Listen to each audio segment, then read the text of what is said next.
Le niveau de pollution atmosphérique s'est stabilisé dans l'agglomération rouennaise ces dernières années. Mais il ne baisse pas. 110 décès prématurés par an seraient dus à la mauvaise qualité de l'air. Exemple sur les quais de Rouen, la pollution en dioxyde d'azote s'élève à 50 microgrammes en moyenne par an, quand l'Organisation mondiale de la santé fixe le seuil maximal d'exposition à 40 microgrammes.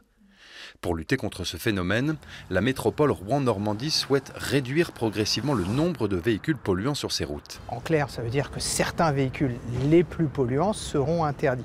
Nous, on souhaite commencer par les véhicules de livraison dans l'intra-boulevard, rive gauche, rive droite, et on prendra à l'horizon de janvier 2021 une première mesure qui réservera l'accès à l'intra-boulevard aux véhicules les moins polluants. De nouveaux parkings relais devraient être également mis en place pour permettre aux automobilistes de déposer leurs véhicules et d'utiliser les transports en commun. La métropole imagine ainsi faire de Rouen une zone à faible émission.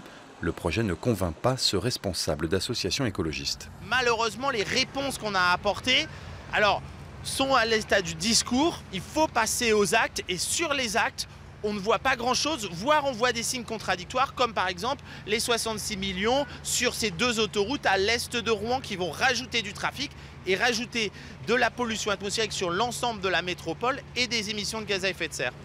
De quoi questionner une fois encore la place de la voiture dans nos déplacements quotidiens.